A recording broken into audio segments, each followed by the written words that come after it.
Good afternoon, everyone. afternoon. Very sorry for the delay. We had a rather catastrophic technical failure with the most important piece of technology in the building, and it's the iPad, of course. So now we're back to the analog book, at least for today. So bear with me. With that, I have one announcement at the top, and then I look forward to taking your Wait a questions. second, it wasn't some kind of a hack. No, I wish there were a more interesting explanation for it, but the technology just decided to fail us. But that is neither here nor there. We'll start with this. Today, the Secretary announced Richard Nephew is our coordinator on global anti-corruption. This position, announced last International Anti-Corruption Day, will integrate and elevate the fight against corruption across all aspects of U.S. diplomacy and foreign assistance, working closely with interagency and international partners. This position demonstrates the importance the United States places on anti-corruption as a core national security interest and reiterates the central role global partnerships play in this fight. So with that, happy to take your questions. That's it? That is Like it. a week away or 10 days away? That is Road, we're on it. a holiday? All right, Yes. let me start in the Middle East. There's an old expression in our profession here that, if you produce something that pisses both sides off, you're probably doing, the right thing. That's a good job. You guys seem to have Seems taken we may have succeeded. Yeah, you guys seem to have taken this to a new level with the statement yesterday about the killing of Abu Akleh. No one is happy with this. The Palestinians are upset, her family is upset because you didn't take a conclusive stand, and the Israelis are upset because you kind of blame them, but you don't have any conclusive evidence to assign that blame. So this seems to be another case of the administration trying to please everybody and then pleasing no one. Can you explain what it is that makes you think that the preponderance of evidence that you've seen shows that that the shot that killed her was fired by an Israeli? And then after that, can you also explain why it is that if you believe that why are you not assigning blame? Sure. So first, Matt, to one of your points, our goal in this was not to please everyone. Our goal in this was not to please anyone. Our goal in this was to put forward what the U.S. Security Coordinator had found in his summary of the investigations to date. And just to take a step back, there were two elements in the statement that we put out yesterday. The first dealt with the forensic analysis of the bullet that killed Shireen Abu Akleh. And as you saw from the statement, the bullet was damaged to the extent that the independent third-party examiners weren't able to come to a conclusive judgment regarding the origin of the bullet. Now, the second element of that statement is broader. The second element of that statement deals with the summary of the investigations. That is to say, the summary of the Israeli, the IDF, and the Palestinian Authority, the PA, investigations that have been undertaken to date that the U.S. Security Coordinator put together in his role. The Security Coordinator, over the course of several weeks, had been granted access to both of those investigations. And in summarizing them, the Security Coordinator concluded that gunfire from an IDF position was likely responsible for the death of Shireen Abu Akleh. The Security Coordinator also found no reason to believe that it was an intentional killing, but rather the result of tragic circumstances during the course of an IDF led raid in Jenin against factions of PIJ, Palestinian Islamic Jihad, on May 11th that had followed a series of attacks in recent weeks. So in terms of how the USSC, the U.S. Security Coordinator, came to that conclusion, as I said before, the Security Coordinator was granted access to the investigations of the two parties. The Security Coordinator also visited the site of Miss Abu Akleh's death in order to garner additional information. So putting all of these pieces together, it led to the determination that gunfire from an IDF position likely resulted in her death. It also, in the course of the investigation, given the totality of circumstances, given the totality of facts that became available and that were made available to the U.S. Security Coordinator and his team, they found no reason to believe that it was an intentional killing, but rather the result of tragic circumstances in the course of a raid. Okay, one, who was the independent third-party examiner of the bullet? These were members of the USSC team. Together, they have 42 years of combined forensic experience. As we said, the bullet was damaged to such an extent that it precluded a conclusive determination as to the type of gun from which the bullet was fired. But these are some of the most experienced ballistic experts in the business. Okay, but they're American officials. No, the USSC, it's a multinational organization.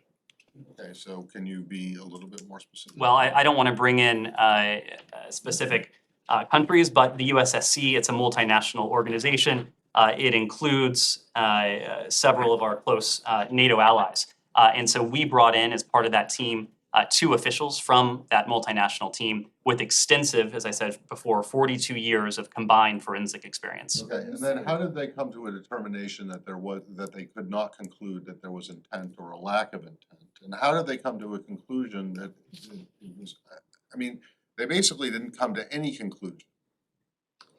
What they Right? did, what And so can you explain how it is that you're able to say that there's no evidence of intent, no matter who did the shooting? Right. Well, that's exactly what they found, or precisely what they didn't Isn't find. that finding, exactly, It- that's what- finding nothing. Well, they found no reason to believe this was intentional. But They again, didn't find but any again, reason they didn't find any reason that it wasn't intentional, again, right? the So why do totality, the totality of the circumstances, based on the 2 investigations to which they were granted access, based on the site visit to the site of Ms. Abu Akla's death, led them to the conclusion that this was the result of tragic circumstances during this IDF-led operation. So how does one determine intent? How do you determine what was intentional or not intentional in this case? Well- Did you talk to the person that fired the gun? I mean, you're saying likely from IDF sources. I This don't know this what is that it's means, important it's but- important to note. This is a Let me judgment. Finish my question, please. When you say likely, I mean, it either happened or it did not happen. What is likely? I mean, it did not come from outer space. It Site- came from a particular direction. So I want you to respond to the question, how do you determine intent? Saeed, this was a judgment based upon all of the information to which the USSC was granted access. And we said before, the USSC over the course of several weeks was granted access to the IDF-led investigation, to the PA-led investigation. They visited the site as well. So I am not standing here, nor would the USSC be able to stand anywhere and to say conclusively with 100% certainty exactly what happened. But the conclusion that the USSC came to over the course of that several week summation of the various investigations and the site visit as well was that the bullet likely, as you said, emanated from an IDF position. Similarly, the USSC, based on those same inputs, found no reason to believe that this was intentional and concluded it was likely the result of the tragic circumstances surrounding a counterterrorism raid. Ned, I Was have there a any few questions. conversation with the likely shooter? Was there any conversation with any group of soldiers? Because we know, Ned, I mean, we know how the Israelis operate. We know that they keep everything on record. They keep every fire that gets shot, it's recorded. Everything that is done by Israeli soldiers on a raid is completely recorded and completely, registered and so on. So why can't you talk to the Israelis in this case? There was extensive And talk to extensive the coordination group- and the group consultation with soldiers who are Israeli actually partners there. on this. You're saying likely, somebody was there, they know exactly who they are, you know? So why can't they talk to this group of soldiers? Saeed, there was extensive consultation and dialogue with our Israeli partners, just as there was extensive consultation and dialogue with the PA as well. As I said before, the USSC was granted access to the IDF investigation, just as the team was granted access to the PA investigation. So this summary of the investigations that led to this analytic conclusion, not scientific, but analytic, led the USSC team to this finding that the bullet likely emanated from an IDF position and that the tragic killing of Shireen Abu Akleh was not in fact intentional. Are you still committed to holding Wait a second, whoever committed it was this not intentional now? accountable? Or you can't determine intent? What we said in the statement yesterday, the USSC found no reason to believe that this was intentional, but rather the result of tragic circumstances. So this ends right here? I mean, it's over? Well, Is you this you you heard investigation over? you heard from us similarly in the statement yesterday that we will remain engaged with Israel and the PA on next steps and to urge accountability. We do want to see accountability. We would expect accountability in any case involving a wrongful death, and this clearly was the case of a wrongful death. Our goal, and what we believe is the collective goal of the parties, is to see to it that something akin to this, the killing of a journalist in a conflict zone, can't happen again. But Must it not happened again. happen It happened again. again in Hebron. It happened again. And- Only 2 weeks after that. And Saeed, the IDF, as a professional military outfit currently in the midst of its own investigation, is in a position, or soon will be in a position, to consider steps to further safeguard non-combatants. That is something we have consistently encouraged, not only to the IDF, but in conflict zones around the world, and as part of accountability. The IDF will be in a position to consider additional steps that would safeguard civilians and non-combatants in the case of a conflict zone. Ned, how Sure. long was the USSC involved in this process? The USSC was granted access to these investigations over the course of several weeks. Several weeks. Are there any lawyers, any criminal lawyers, any people with experience in investigating murders or homicides on that team? I can't speak to whether there are lawyers with that background, but again, there are forensics experts on the team. There are security experts on the team. After all, this is the team that coordinates security assistance with the PA, that works closely with Israeli authorities as well. But this was not a law enforcement investigation. This was a summation of investigations. But the reason I ask is because the US government is arguing that it was not able to assess intent. And yes, people with experience in forensics can take a look at physical evidence, but determining intent is usually the role of someone with legal experience. Usually someone who has to either argue the case or defend the accusation in a court of law. And so it raises questions about how this conclusion has been raised if people who can only deal with fragments and shrapnel and physical tissue are able to determine intent, especially if they have not actually interviewed the people who were involved, the people who fired the weapons, the people who were eyewitnesses to the weapons. This isn't the way that a criminal investigation here in the US would be carried out. And so it's reasonable to ask, how can you come to that sort of conclusion? So It seems as if it's a rush to judgment when actually we know that the FBI has not been involved in this. And then my follow-on question is, and it's really a sidebar question, is this the work of the USSC? Have they been involved in other investigations where the Palestinians and the Israelis have had massive disputes about what happened on the ground? So a couple points on this, Rosalind, to your questions. Number one, as I said before, I believe to Saeed, this was not a criminal investigation. This was an effort on the part of the USSC to summarize the findings that the PA has devised and the findings that the IDF has come to in their own respective investigations. Yes, there was a site visit to the site of Miss Abu Akla's killing, but this was primarily a summation of the investigation on the part of the two parties. I didn't intend to suggest that the entirety of the USSC team is comprised of forensics experts. The forensics experts with the 42 years of experience, those were the individuals that conducted the testing of the bullet in question. The USSC team, of course, is much broader. It has a much more expansive set of backgrounds and expertise. This is a team that is fully capable of working with both the PA and the IDF, as they routinely do in the course of their business, to take a look at their investigations, to take a very close and careful look with an exacting eye at the conclusions that both parties have arrived at to date, to supplement that with a visit to the site where Miss Abu Akla was so tragically killed, and then to form conclusions based on that.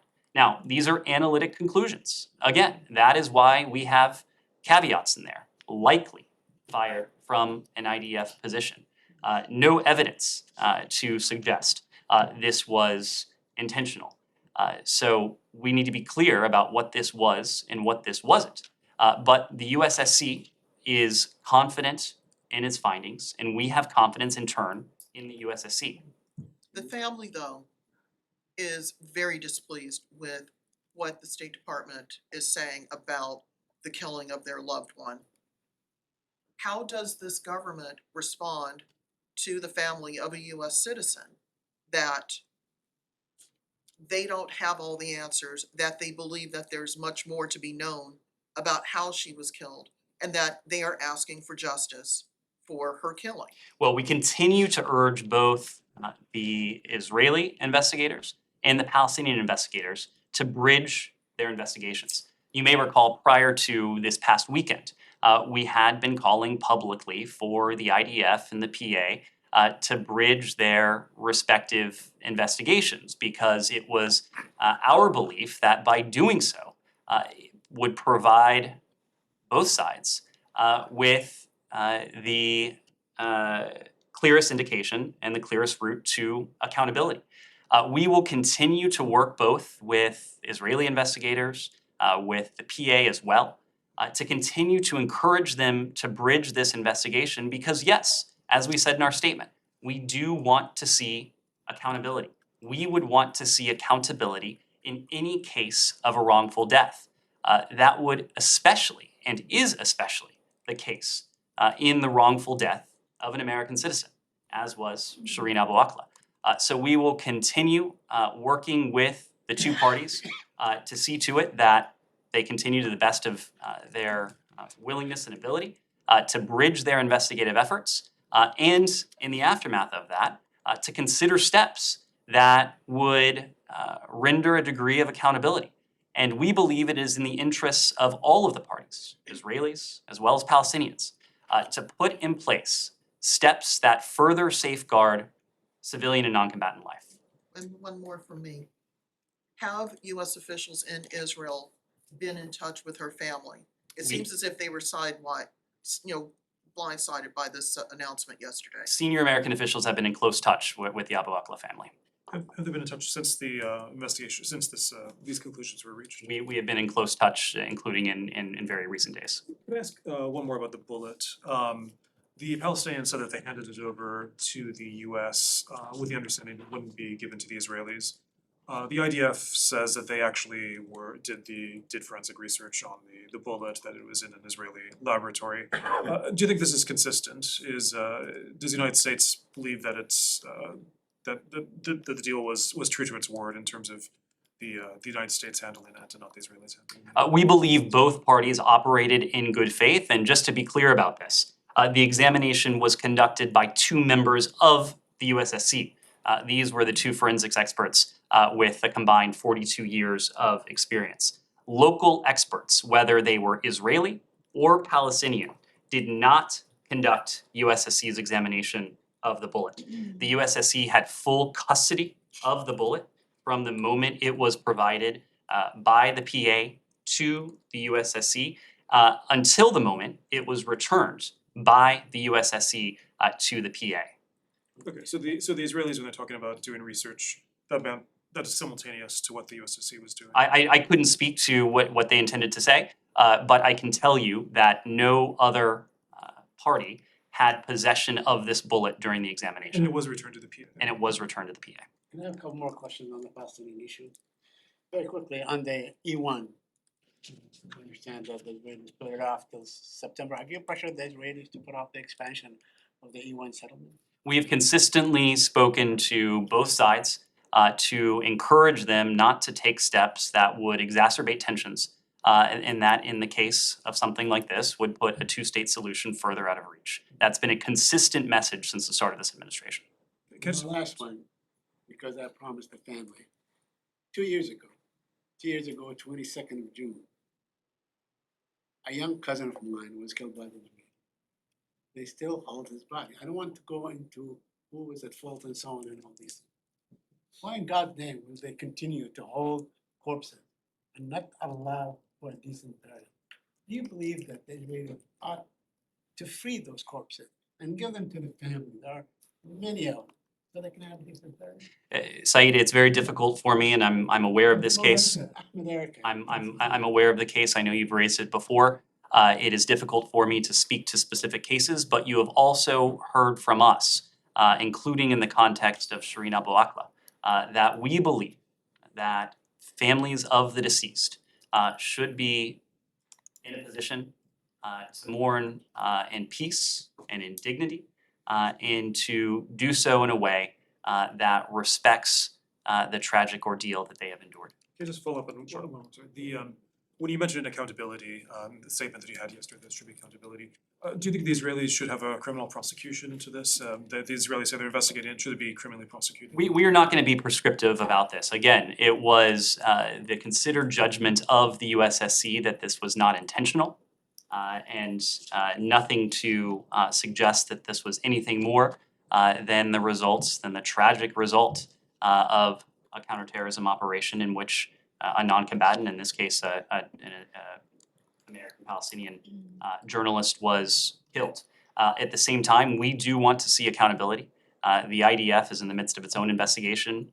As a professional military force, the IDF will be in a position, or is in a position, to consider steps to see to it that something like this can't happen again, to consider steps that would safeguard civilian and non-combatant life. And if they just say we can't figure out anything more, that's the end of it, We are always going to encourage steps to safeguard civilians and non-combatants in a combat zone. This is a message we have discussed with our Israeli partners prior to this. And we believe that based on the findings of the USSC, that there does need to be accountability. We have consistently called for accountability in the case of Ms. Abu Akleh's killing. Again, we're not going to be prescriptive in terms of what that looks like. We've said what this appears to be and what it appears not to be.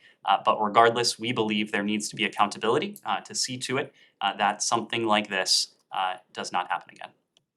Is it okay if I move to Brittany Griner? Sure. She sent a letter to President Biden pleading with him to stand up for her. Can you give an update on what the administration is doing to secure her release? And has Blinken had any more contact with her wife? So on the second part, the Secretary has had a couple of opportunities in recent days and recent weeks to speak to Cherelle Griner. He has had opportunities in recent days and recent weeks to speak to the families of other Americans who are wrongfully detained or held hostage around the world. I can tell you that he has no higher priority than seeing the release of these Americans who are either unjustly detained or Americans who are held hostage. This is something on which he is personally engaged on a daily basis, whether it is a discussion with the family, as he did the other week, a discussion with the families of Americans who are held hostage or wrongfully detained, or whether he is in close contact with our embassy in Moscow, for example, with our representatives around the world, as he has given his team a charge to do all that we can to see to it that these Americans are released as soon as possible. At the same time, we also are engaged in work with our allies and partners around the world to create and to reinforce a norm that would relegate this horrific practice to where it belongs, and that's of course the dustbin of history. We want to see Americans released. We want to see this practice banished, whether it is in the case of Russia or any other country that engages in the practice of wrongfully, unjustly detaining Americans or third country nationals for political benefit.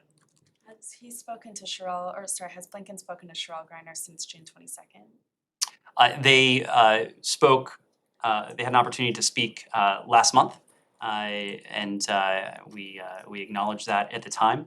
The secretary will remain in close contact, not only with Brittany Griner's family and loved ones, but also here at the State Department, we remain in close contact, I would say almost daily contact, with her broader network. That includes her legal representation, that includes others who are working diligently day and night to see her release. Same topic. Yes. We've yet to get a reaction to that letter that Brittany Griner sent from the administration. Can you offer just any reaction, any visceral sense that you got from reading the letter, reading any of the excerpts? And secondly, Brittany Griner's wife, she says she's no longer going to stay quiet. She says that silence is getting her nowhere. We do know that traditionally families of hostages have been advised, or the wrongfully detained have been advised to stay quiet to avoid compromising any negotiations. Is this still the advice that you're giving to Americans who are detained abroad and their families? So first, on the letter, on the case more broadly, as you know, our charge d'affaires had an opportunity to see Brittany Griner on the first day of her trial last week. She was able to speak to Brittany Griner. Brittany Griner asked her to convey the message that she is keeping the faith. And I think you see that to a remarkable degree in that remarkable handwritten letter that Brittany Griner sent to the administration.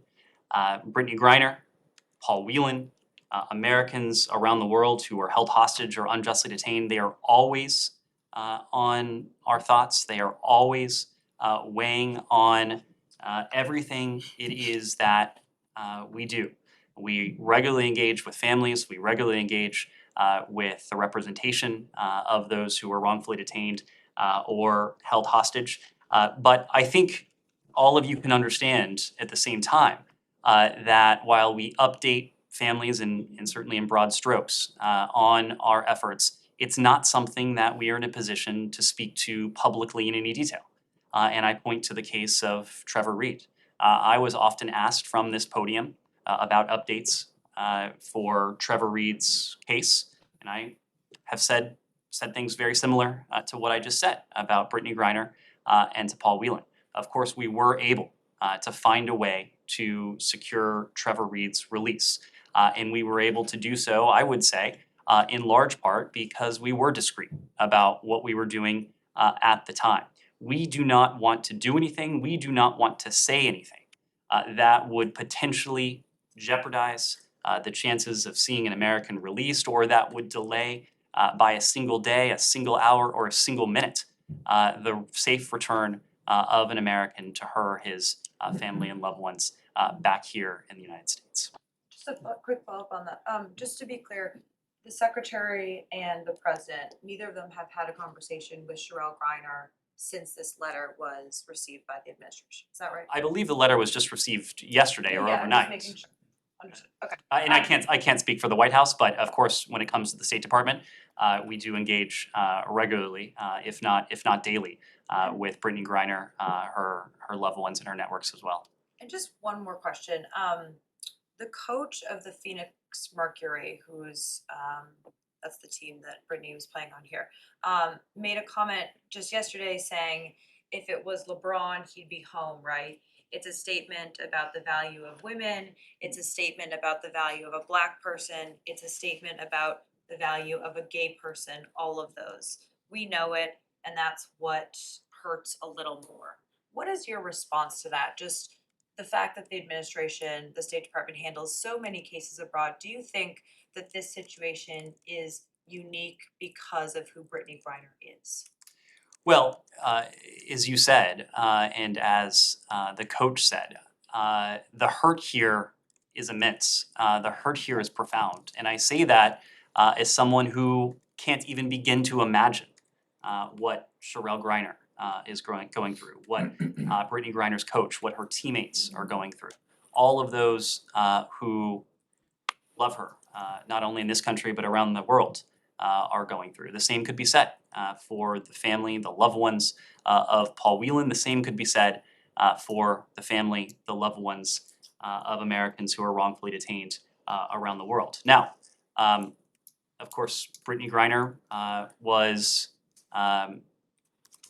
perhaps a household name before she was unjustly taken into detention and held unjustly, wrongfully, by the Russian Federation. So there certainly is a spotlight on this case owing to who she is, owing to what she has accomplished over the course of her professional career. But I can tell you that our commitment to seeing every single American who is held hostage, wrongfully detained, unjustly detained, that commitment is the same. When it comes to our engagement with the families, we regularly engage with them. We do pass on advice, we pass on suggestions, we don't pass on directives. It is our goal to work with the family to see to it that we are doing everything we can to place their loved one in the most advantageous position to be released. We ourselves don't want to do anything, don't want to say anything that could jeopardize that. We have had conversations with families about how they too could avoid doing anything that would further complicate the release of their loved ones. Certainly understand the inclination on the part of families to bring as much publicity as they can to their cases. I think all of us, if we were in the position that Sherelle Griner is in, if we were in the position that the Whelans are in, if we were in a position that many other Americans who are held hostage or wrongfully detained, we would want to do the same thing. We have collaborative, good working relationships between our Special Presidential Envoy for Hostage Affairs, his office, and the families. And that contact is regular, that dialogue is iterative, and together we seek to pass on guidance, we seek to provide them with what they need to know and to provide them with suggestions on how to go about handling the publicity that they might receive. Ned, were you meaning to suggest a little while ago that that this letter was passed to the charge in the courtroom? No. And then sent back? No, that's not my understanding, and I can't speak to the modalities of transmission for any specific correspondence. How did it get- I mean, Well, what I can say is that of course we do have contact with Americans held in detention, be it pretrial detention or detention during their trial. We seek to ensure, to see to it that contact is regular, is consistent, consistent with the Vienna understood. Convention. But I will also I'm not say. trying to make light of this, but I mean, it's like if you're in a Russian prison and you write a letter to the president and put it in the mail with a Lenin stamp on it or something like that, and address it to the White House, you know, it isn't gonna get there. Well- And if it does get there, it's certainly not gonna get to the president, right? So So it had to come, it had to. The State Department is not necessarily the only channel, and again, I'm not speaking to the modalities for any specific piece of correspondence, but many detainees, including those held in pretrial detention and detention during their trials, do have access to their legal teams as well. Yes. Staying on the hostage issue, Belgian parliament is about to ratify a treaty of prisoner swap between with Iran. The fear now is that a convicted terrorist can be released from Belgium and sent back to Iran. This can get broader, more European countries can join, and who knows what is gonna happen there. So my question is that how do you assess Europe's handling of the Islamic Republic of Iran's hostage policy? And does this mean that Europe is separating its way from US when it comes to hostages, and they don't want a collaboration with US? So this goes back to what I was saying before. We have a near-term goal when it comes to Americans who are held hostage or wrongfully detained around the world, and we also have a longer-term goal. Our near-term goal is to see to it that those who are at the present moment held unjustly, wrongfully, against their will or held hostage, to see to it that they're released. But we also have a longer-term goal, and that is something that Secretary Blinken has made a priority, working with a number of our partners around the world, including our Canadian allies, including many of our partners and allies in Europe as well. And that is to create and to reinforce a norm against this horrific practice, to see to it that the international community speaks with one voice and acts together to see to it that those countries This is not the case. are held accountable for what it is that they're doing. Now, the reason I say to create and to reinforce is because, of course, we want to see this norm strengthened. We want to see this norm put in practice by countries around the world. We want to see our Americans released. Countries around the world want to see their citizens who are held hostage or wrongfully detained released. And over the longer term, we want to see to it that countries feel a tremendous pressure not to engage in this sort of practice. We continue to monitor several egregious cases of European and dual citizens who are unjustly detained in Iran, including Swedish-Iranian doctor Ahmadreza Djalali. And we echo concerns from UN experts that the situation that this individual faces is truly horrific. And we join the Swedish government as one example in calling for his release. We know that when it comes to Iran, this is one of those countries that does have a long history of unjust imprisonment of foreign nationals, seeking to use them as political leverage. And all the while, Iran continues to engage in egregious human rights abuses as well, which include, for its own citizens in many cases, large-scale, arbitrary, and unlawful detentions of individuals, many of whom have faced torture and execution after being denied due process. These practices are outrageous. We too are working with our allies and partners around the world to condemn them and to do what we can to counteract them. And we are also aware of reports that the Belgian government is considering a prisoner swap, but we're not going to comment on bills or treaties pending in Belgium's legislature. Okay, and is there any negotiations at the moment going on about Iranian Americans being hostage in Iran, like Namazis or Sharghi? This is a dialogue. This is a priority for us that is always ongoing, and we have consistently made the case that we treat the case of Americans who are unjustly, wrongfully detained in Iran on a separate track as the nuclear negotiations with Iran for a very simple reason. Even when we started down the path in Vienna early last year, in the spring of last year, we said that a mutual return to compliance, a potential mutual return to compliance with to the JCPOA with Iran was not a certain proposition. So of course, we did not want to tie the fates, and we do not want to tie the fates of Americans who are unjustly and wrongfully detained to something that remains far more uncertain than it was when we first embarked down this path. But we have consistently been engaged in this, even when we have not had discussions in Vienna, even when we have not had nuclear discussions through other channels, including most recently in Doha. We have been working assiduously on this. We have no higher priority than seeing the safe return of these Americans, of these dual nationals, as soon as we can manage it. And then also, I'm sorry about Doha, you mentioned NPR published an interview with a special envoy, Bob Malley, today.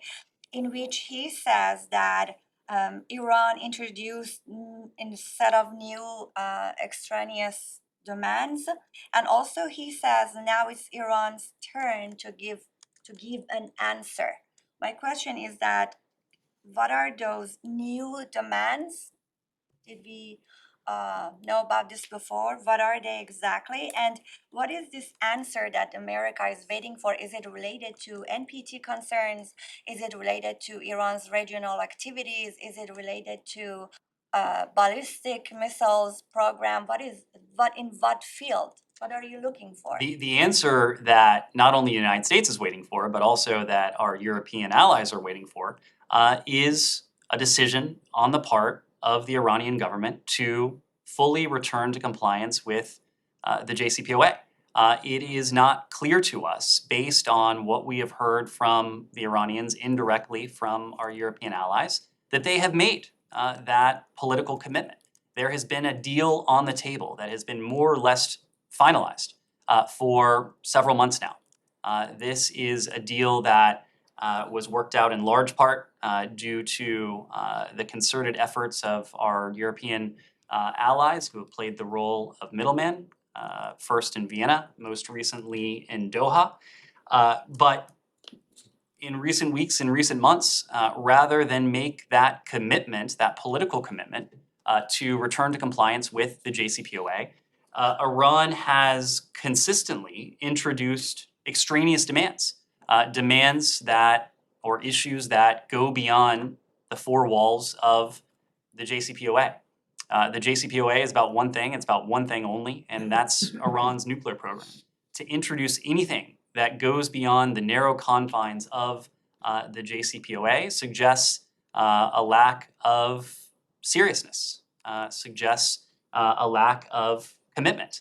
And that, unfortunately, is what the team saw once again in Doha. We were disappointed that Iran, yet again, failed to respond positively to the EU's initiative, and no progress was made.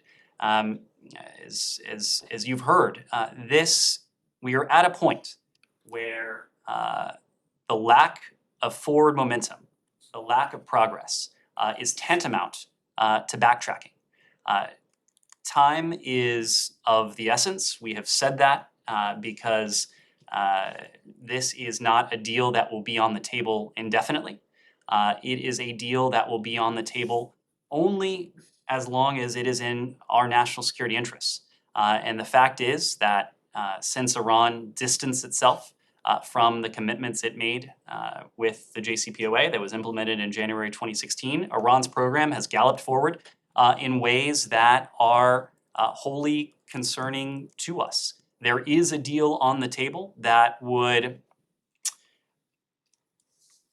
mitigate many of those concerns, and that most importantly would once again verifiably and permanently see to it that Iran is prevented from obtaining a nuclear weapon.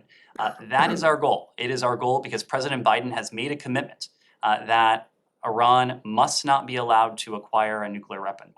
It's pretty close to being indefinitely on the table. Mali approved that today. It said Yeah, January, that few weeks. when we first started to say that the window was closing, So- the runway was shortening, and it's now July.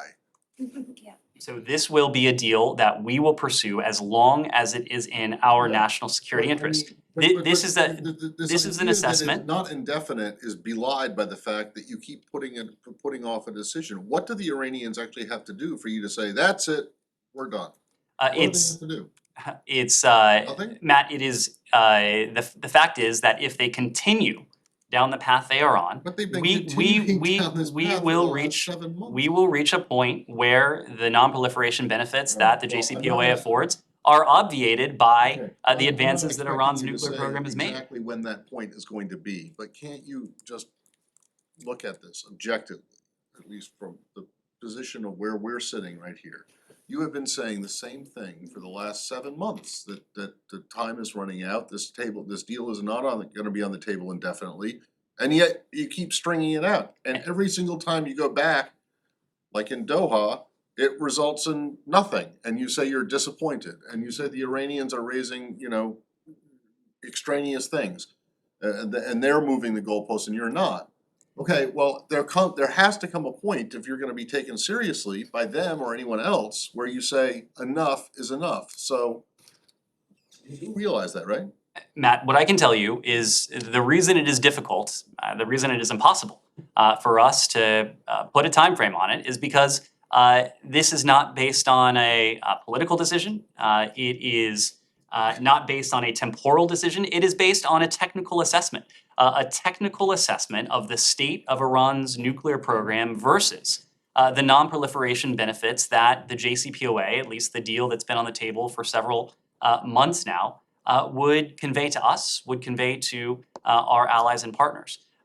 This building, our intelligence community, the US government, international weapons inspectors continue to be of the assessment, right now have an assessment that the deal that is on the table is far preferable to where we are now. It just seems like we're getting to the point of the, Is there gonna be Assad's another days round are of numbered. talks in Doha? Because Bloomberg reported that EU is actually trying to do something after Biden's trip to the region. So probably we're gonna have another round of talks in Doha. Is that true?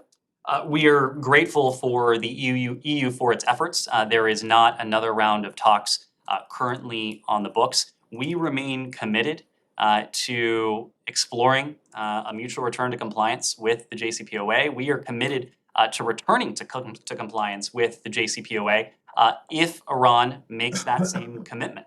Unfortunately, Iran, as I said before, continues to raise issues that are extraneous, continues to demonstrate that it has not yet made that political commitment. Okay, G20 and then we'll, What can you tell us about the US supporting or not supporting the G20 inviting Lavrov to the foreign ministers meeting in Bali this week? we are committed to two propositions. The first, we are committed to the success of the G20. We are committed to the success of Indonesia as the host of the G20, but we are equally committed to the proposition that it cannot be business as usual with Russia. And we have heard the international community speak out against Russia's brutal, unprovoked war against Ukraine. I suspect you will hear members of the G20 do that from Bali in the coming days. But we believe we can fulfill those twin imperatives, seeing the success of this G20 summit without offering any semblance of business as usual with Russia. And can you just be a little more explicit about the Secretary's plans when it comes to seeing the foreign minister at the G20? Will he attend all of the meetings that Lavrov is in?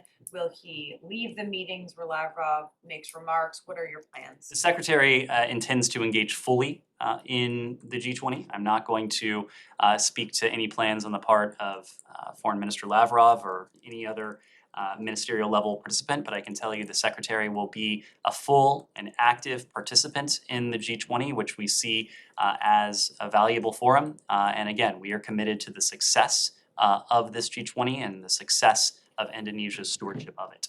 And just one last question. What does it say about the global community right now that Lavrov was even invited to attend this conference? Look, I'm not going to speak to the decision-making process on the part of the G20 organizers, but Russia is, of course, a member of the G20. The upcoming G20 will be an opportunity for us, for the international community, to discuss what Russia and its invasion of Ukraine has wrought, what it has wrought in terms of rising energy and commodity prices, what it has wrought in terms of food insecurity as well. And I suspect, again, over the course of a couple days in Bali, that you will hear a number of the G20 members express no shortage of condemnation for the actions on the part of the Russian Federation. I suspect you will hear the United States speak clearly with our allies and partners against what Russia is doing in terms of its invasion of Ukraine and the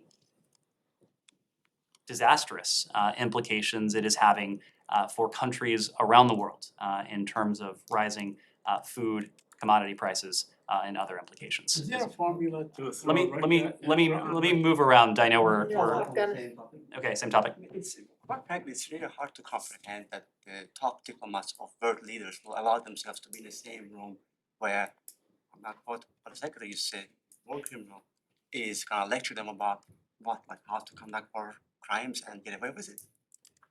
Look, I think you will hear members of the G20 speak very clearly. Will speak out against what we have seen from Russia. At the same time, the G20 is an important forum to discuss many of the issues that are at the forefront today, many of the issues that are at the forefront precisely because of Russia's brutal war against Ukraine.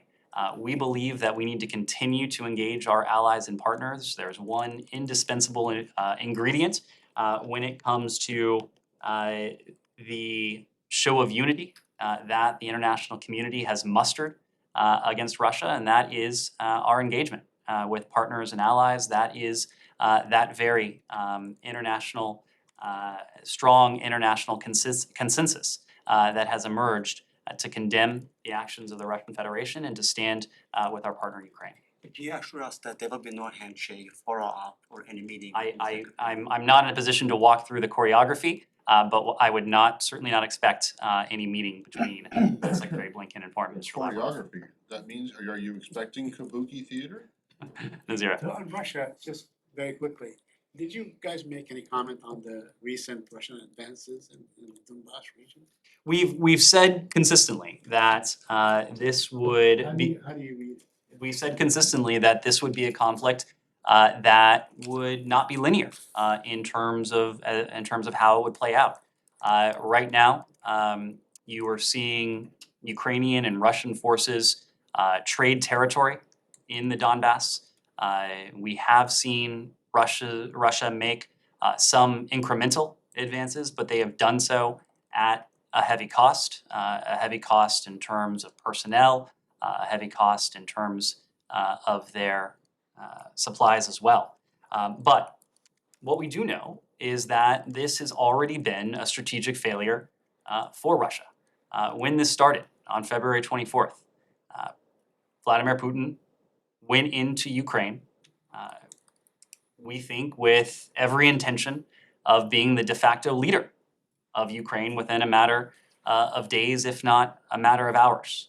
And you have seen those objectives thwarted. You have seen Ukrainians stand up to defend their country, to defend their freedom, to defend their democracy, and you've seen them do that with a massive amount of security assistance from the United States, nearly $7 billion from the US alone since February 24th, and nearly $7 billion since the start of the conflict on February 24th, with dozens of allies and partners standing up and providing sums for security assistance and providing supplies as well. So even as this grinding battle goes on in the Donbass, what is already clear is that this has been and this will be a strategic failure for the Kremlin, given its going in position. Nazira. Thank you. I'm surprised. Two questions. One question about the Loya Jirga religious leaders council meeting that Taliban prepared last week for 3 days. No women, Taliban not allow women to participate on that Loya Jirga leader event or meeting or conference. And the second question is Balkhab, northern Afghanistan, war between Mahdi, one of the former member of Taliban, with the Taliban. So many people displaced from their places. And the question is no emergency assistance. Hazara people killed and they displaced from their house. They want to United States and international community send them emergency assistance. Do you have any comment on that? So on your first question, the Taliban have made a commitment to the international community, but more importantly to the Afghan people, to be representative of the Afghan people, to fulfill the wishes and the aspirations of the people they purport to govern. At every step, we have seen the Taliban fail to make good on those public and private commitments when it comes to securing the hard-won gains of the Afghan people over the course of the past 2+ decades. The United States, working with our allies and partners, we have consistently made clear that we want to see the rights of Afghanistan's women, its girls, its minorities, including its religious minorities, protected. And of course, we have seen very little from the Taliban to indicate that they are prepared to make good to that public commitment, to make good to what they have conveyed in private as well. So all the while, we are going to continue to lead the world in providing humanitarian assistance for the people of Afghanistan, including for Afghanistan's minorities, including as we continue to place pressure on the Taliban, working with our allies and partners to do so. Could I follow up on that? The talks in Doha last week with Tom West. Yeah, so that you put out a statement on Friday, I believe it was. It implied that there was no progress on the central bank reserves issue. Is that still something in progress? That the idea of letting them use the central bank reserves? Well, that's something that we are still working on. We are urgently working to address. You're talking about the 3.5 billion. Right. Exactly. We are urgently working to address concerns about the use of the licensed $3.5 billion in Afghan central bank reserves to ensure that they benefit the people of Afghanistan and not the Taliban. We are working with Afghans and local partners at the technical level to address underlying macroeconomic issues, which will provide necessary stability for the current humanitarian response to be more effective, and it will help alleviate many of the issues that fueled the humanitarian crisis that we see today. We're also working to help find an appropriate mechanism that can serve as a steward of that funding, the $3.5 billion that President Biden has set aside for the benefit of the Afghan people. Sure. Could I ask you, if you don't mind, two separate things on Africa? There's a special part of the binder for my comment. Sudan, General Burhan said yesterday that he is, in his words, handing over to democratic rule, taking the military out. There's a lot of skepticism and cynicism about that. What's the US take? Do you see this as a step forward anyway, or are you suspicious of the motives? Well, I think it's too early to tell, but you have consistently heard us voice our support for the Sudanese people's desire to advance their country's democratic transition under full civilian leadership. When it comes to what we've heard over the past couple days, we took note of General Burhan's address to the country and his commitment to dissolve the Sovereign Council once a civilian government has formed. We encourage all sides to re-engage, to find a solution that will keep Sudan moving towards a civilian-led government, democracy, and free and fair elections. We also urge that violence against protesters be investigated and that the perpetrators be held accountable. And then separately in Mali, ECOWAS has agreed to lift sanctions on the junta in return for a pledge on elections. Does the United States think this was warranted at this point? Would you rather wait and see about the elections? There's been no change in our position. We continue to encourage a return to democracy in Mali, and I'll leave it to ECOWAS to speak to their posture. Could I just complete a different topic? Sure. Has nothing to do with Mali or Sudan. Abortion. I believe this is the first briefing we've had since Roe v. Wade was overturned. I know the Secretary had a statement on that, but just to ask a bit more about what, if anything, that will change with the State Department, both in terms of how employees are treated, but also in the Mexico City policy and other reproductive health policies. So let me just say something broadly about this, and then I'll come to your question. Look, I won't try to elide the fact that that America is the world's most important piece in many ways of unfinished business. You've heard us say this before, but our charge from our literally our earliest days was to form a more perfect union. And so by definition, we are not perfect, never will be, but we don't try to hide that either. And so we understand and appreciate that domestic developments here at home will have implications for us around the world. Of course, I won't get into questions of domestic politics, but we've heard questions, many of them understandable, and the Secretary alluded to this in his statement last week as well, from our close partners and allies in recent days. And they've posed them in good faith, they've posed them out of genuine curiosity. At the same time, we've also heard from some of our competitors, some of our adversaries, we've seen their efforts to seek to stoke questions, of course, not doing so in good faith. And it's important to differentiate the two.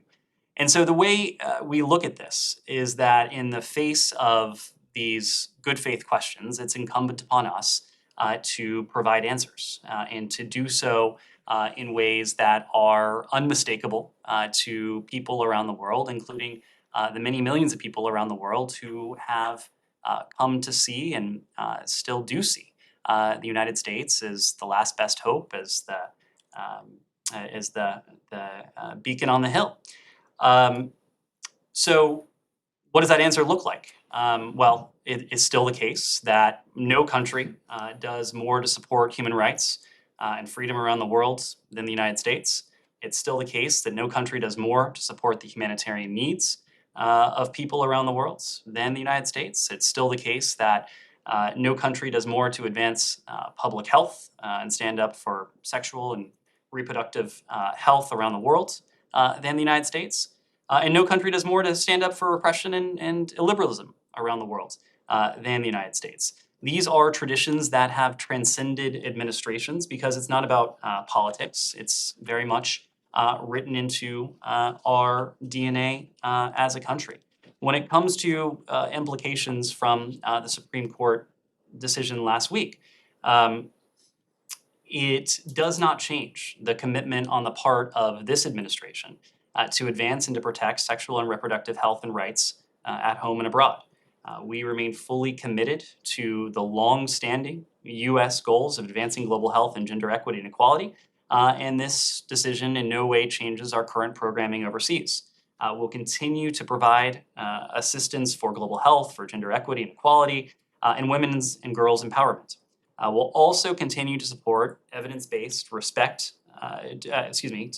support evidence-based policies and programs that advance public health, respect and promote human rights, and put gender equity and equality at the forefront of our foreign policy and engagements. Now, of course, statutory restrictions related to abortion have been in place for many years on our foreign assistance around the world and our appropriated funds for the department and for USAID. We'll continue to comply with these restrictions, as you might expect, and as Secretary Blinken has said, this department will do everything possible to ensure that our employees have access to reproductive health services wherever it is they live. Final question? Yes. Can you please expand a little bit on Richard Nephew's appointment? Will he have similar status as the Secretary's special representative?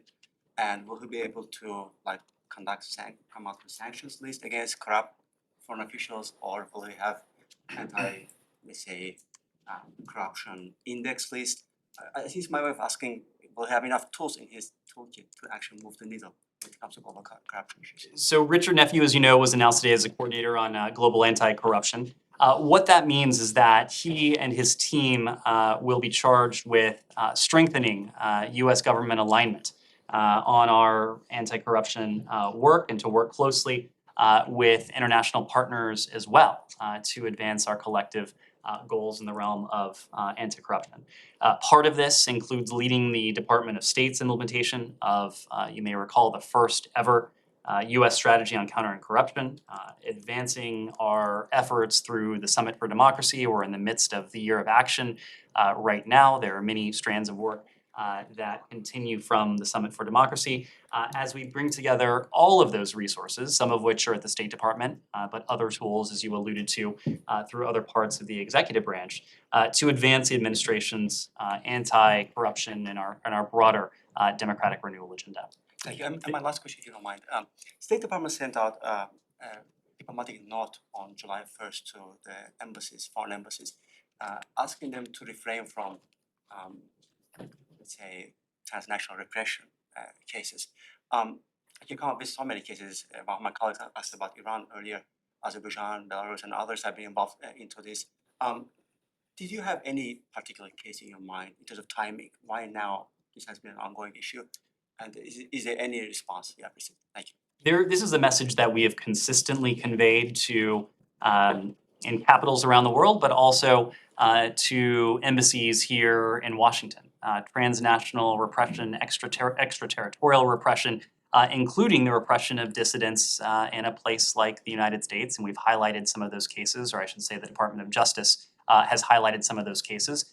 It's something about which we are profoundly concerned. So it is a message that we considered was appropriate to reiterate, and we will continue to do so given the priority we attach to this issue. Thank you all very much.